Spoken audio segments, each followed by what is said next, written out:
우리에게도 큰 명절 중에 하나가 유월절이에요.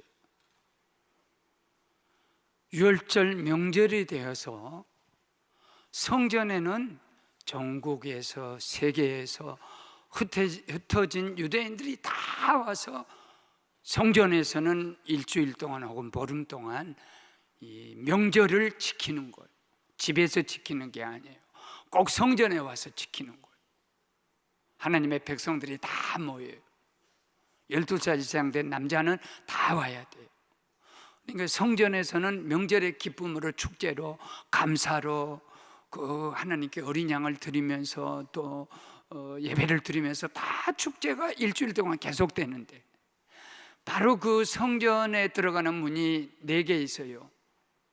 그 문 중에 양의 문이라고, 양이 들어가는, 제사 지낼 제물이 들어가는, 양이 들어가는 그 문 밑에 문 밑에 저수지가, 큰 저수지가 있는데 소위 베데스다라고 하는 연못 저수지, 거기에 행각을 집을 5개를 지어놓고, 또는 세계에서 각국에서 더군다나 사람들이 많이 몰려오는 명절 때는 각색 병자가 다 왔어요. 천사가 한 번 와서 어쩌다가 연못을 움직여줍니다. 간헐천이라 연못에서 갑자기 폭포같이 올라오는 거예요. 그러면 제일 먼저 들어간 병자는 어떤 병이 걸렸든 누구든지 간에 관계없이 들어가서 한 사람만 고침을 받아요. 그러니까 유월절 같은 명절 때는 사람들이 성전으로 들어가는 사람과 아파서 병 고치러 오는 사람 두 부류가 있어요. 그런데 38년 된 병자가 있었는데 예수님이 다른 문으로 들어가지 않고 양의 문으로, 양과 같이 들어가는 거예요. 그러면서 그 연못 저수지에 38년 된 환자를 찾아가서 네가 낫고자 하느냐. 그럴 때 오늘 이 자리에 온 우리들도 명절의 어떤 기쁨이나 축제보다도 가족이 병이 있다든지, 내가 사업에 실패했다든지, 내가 지금 처지가 극히 어렵다든지 그러면 명절은 의미가 없어요.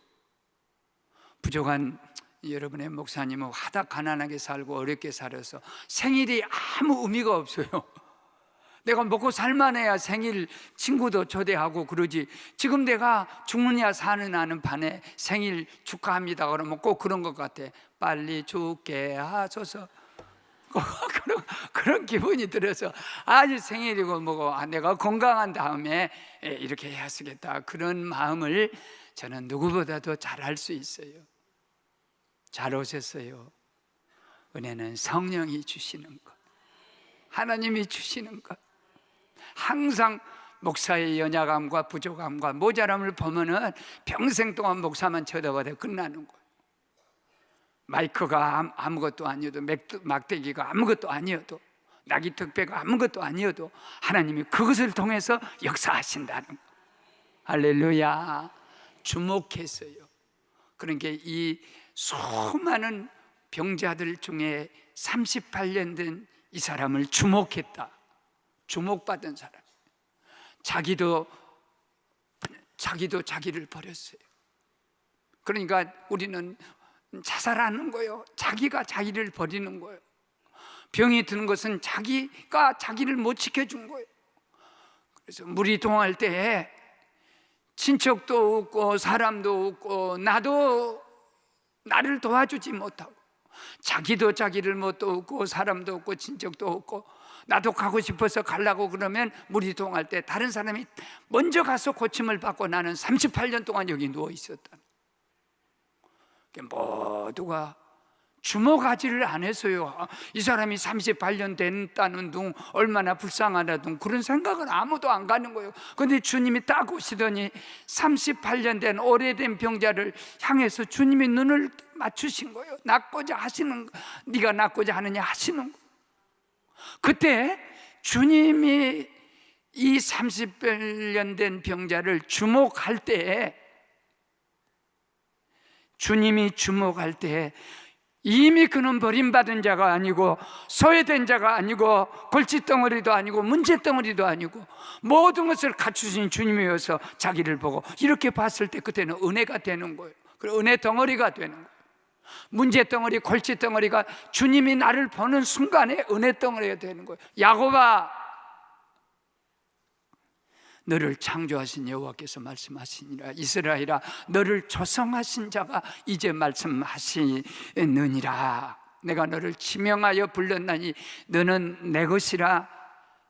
네가 물 가운데 지나갈 때 물이 침몰치 못하게 지켜주고 불 가운데 들어가도 불꽃이 너를 사리지 못하게 하리니 너는 내 눈에 보배롭고 존귀하며 내가 너를 사랑한다 그랬어요. 주님이 주목한 자를 지명한 자라고 그랬어요. 구약에서는 지명했다. 내가 너를 똑바로 봤다 그 말이에요. 베데스다 연못에서 가장 버림받은 사람을 주님이 지명하고 주목할 때 가장 주목받은 사람이 된다.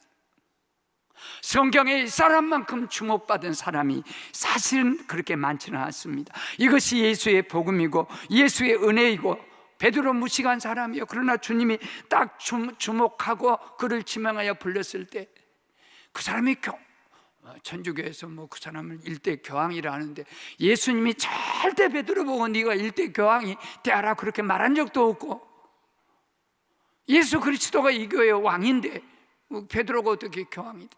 정말 베드로는 사람이 세워서 그렇지 야 베드로를 일대 교황으로 하자 하고 세워서 그렇지 그 사람은 교황이 될 만한 사람 성질 급하지 다른 사람 멸시할 줄 알지 무식하지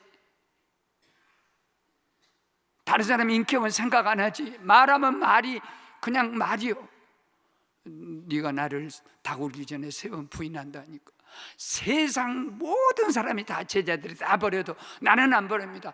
전화 버리지 말지 왜 다른 사람까지 끌고 들어가서 다른 사람 다 버려도 벌써 얼마나 교만이 충천해. 그래가지고 그렇게 교만하던 당당하던 베드로가 저 밑바닥으로 떨어지면 예수 모른다고 부인 저주 맹세까지 하면서 땅바닥에 다 떨어진 것이 인간 보잘것없는 거예요. 그런데 왜 주님이 그런 사람을 수제자로 세우냐? 주님이 주목을 했거든. 지명해서 불렀거든. 바울도 형편없는 사람 그러나 그래 네가 그만큼 형편없기 때문에 네가 그만큼 약하기 때문에 네가 그만큼 모자라기 때문에 내가 너를 불러다가 그 모자란 것 때문에 겸손해질 수 있고 모자란 것 때문에 하나님 은혜를 생각할 수 있고 그 입으로 갈라디아 2장 20절에서 내가 그리스도와 함께 십자가에 못 박혔나니 이제 내가 사는 것이 아니라 내 안에서 그리스도께서 사신 것이라. 이제 내가 육체 가운데 사는 것은 나를 사랑하사 나를 위해 자기 자신을 버리신 하나님 아들을 믿는 믿음 안에서 살아가는 것이니라. 나의 고백, 아침 햇살 앞에 나는 보잘것없는 먼지입니다. 폭풍 앞에 나는 흔들리는 갈대입니다. 바람 앞에 나는 꺼져가는 등불입니다. 바다 앞에 나는 한 방울 물에 불과합니다. 대지 위에 설 때 나는 한 폭이 들풀입니다. 영광스러운 사람들 앞에 설 때 나는 거치는 반석 같습니다. 교황 같은 성자 앞에 설 때 나는 가면 쓴 위선자가 되고 맙니다. 그러나 내가 주님 당신 앞에 설 때 나는 당신의 눈물이고 긍휼입니다. 세상에 내가 서면 그렇게 약하고 모자라고 부족하고 어리석기 짝이 없는 것인데 오늘 주님 앞에 딱 서면 주님은 나를 뭐라고 하냐면 너는 약한 자가 아니야, 모자란 자가 아니야, 부족한 자가 아니야, 거치는 자가 아니야. 너는 나의 눈물이다, 나의 아픔이고 내 긍휼이다. 주님은 이렇게 우리를 사랑하십니다. 사랑하는 여러분, 바라기가 둘이 있어요. 해바라기 정말 해 같더라고. 이렇게 아침 해가 뜨면 나는 24시간은 관찰 안 했지만 이렇게 한다고 해가 저기서 딱 뜨면 이렇게 해가 이쪽으로 져요. 그러면 이 해바라기가 해를 따라서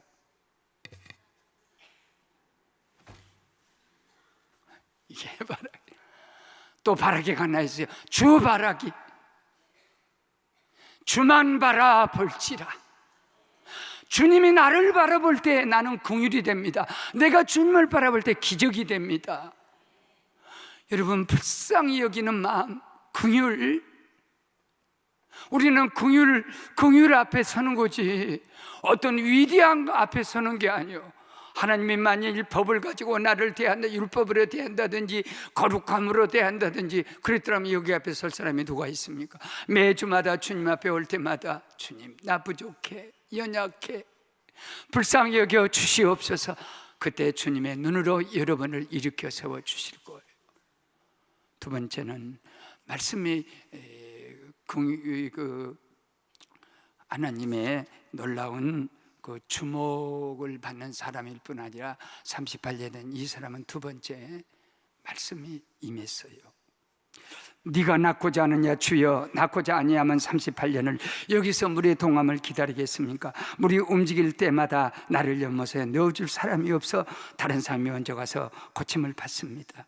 주님의 말씀이 38년 된 환자에게 임하니 주님과 말씀이 교통이 이루어졌습니다. 살아있다는 거예요. 하나님 말씀이 살아있고 그가 살아있다는 거예요.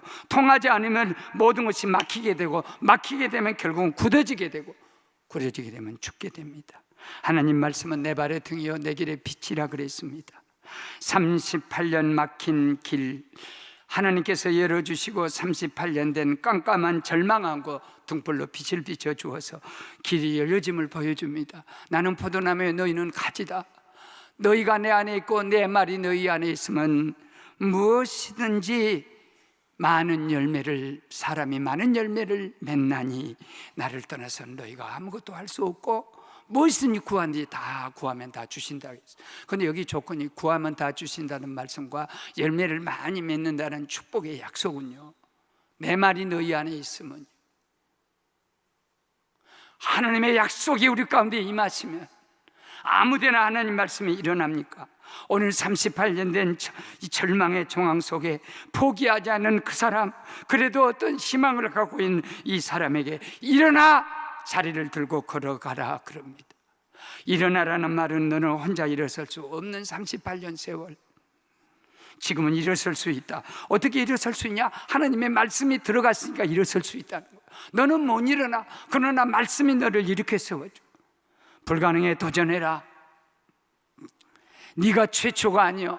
말씀이 임할 때 일어난 사람이 네가 최초가 아니여. 아무것도 없는 곳에서 해야 있으라, 달아 있으라, 비어라 있으라 할 때 그들이 다 순종하고 일어났다. 얼마나 힘든 일이냐.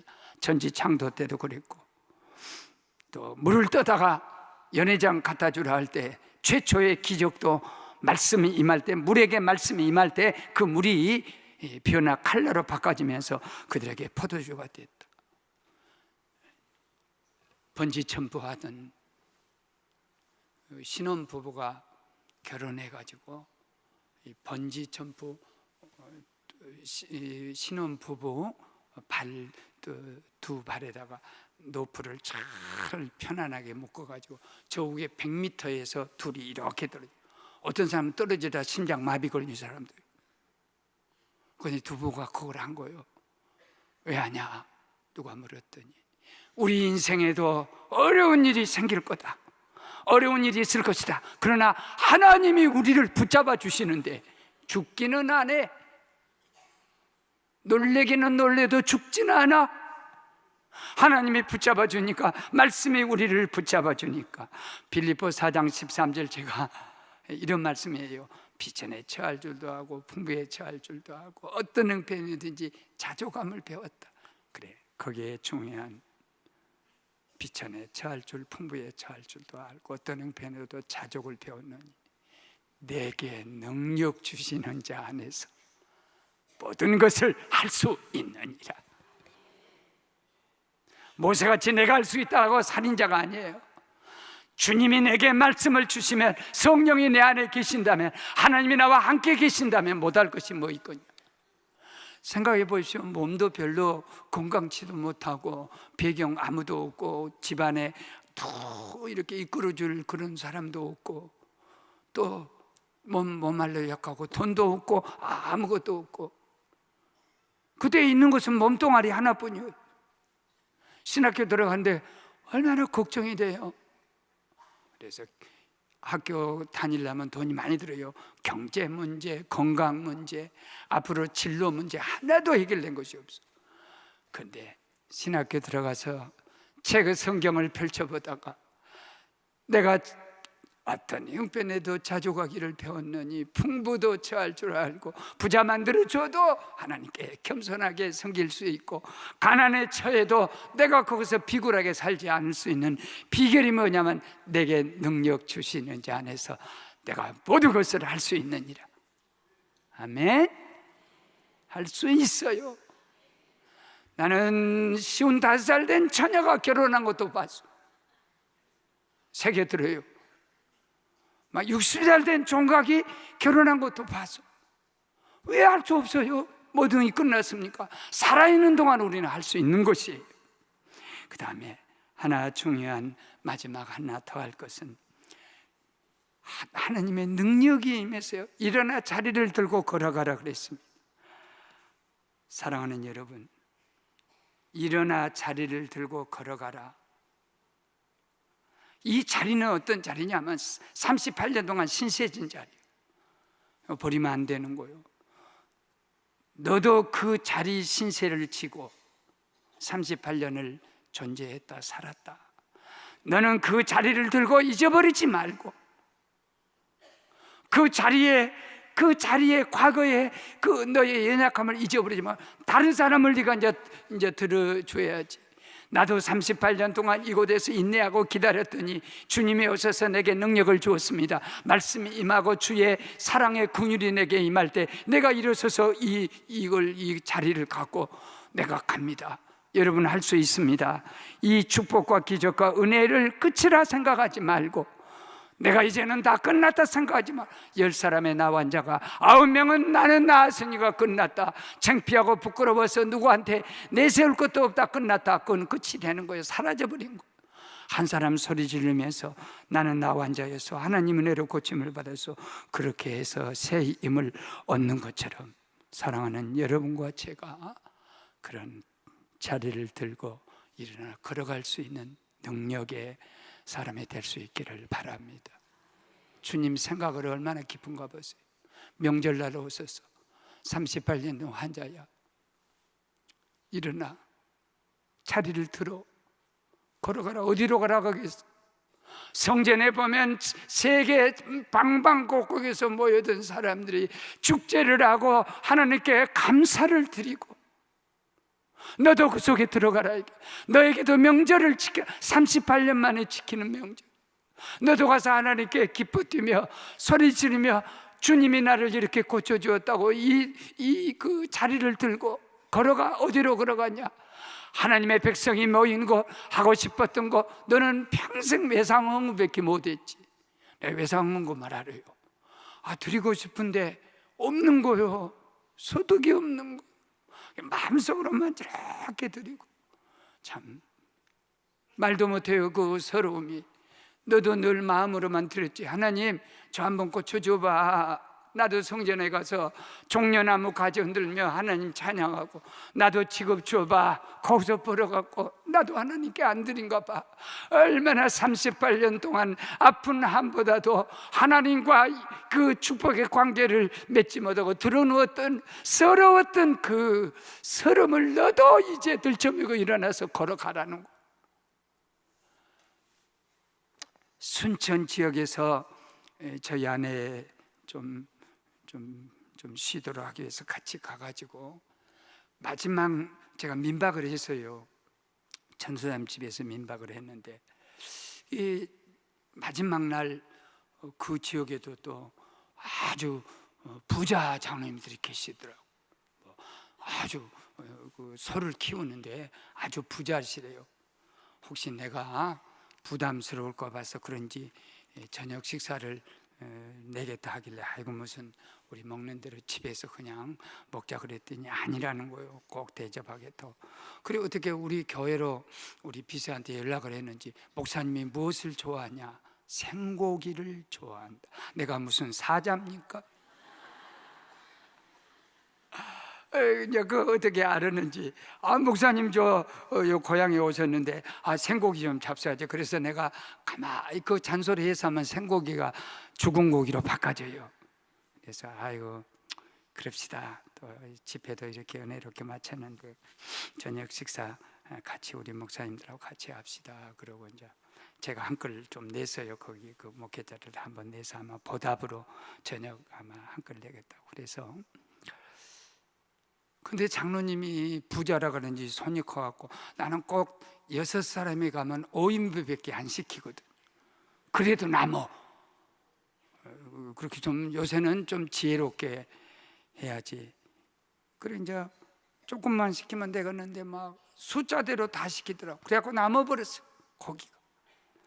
이제 목사님 가면은 목사님 잡수라고 그런지 이렇게 고기가 굽다가 좀 남고 요 손바닥만한 고기 하나가 나왔어.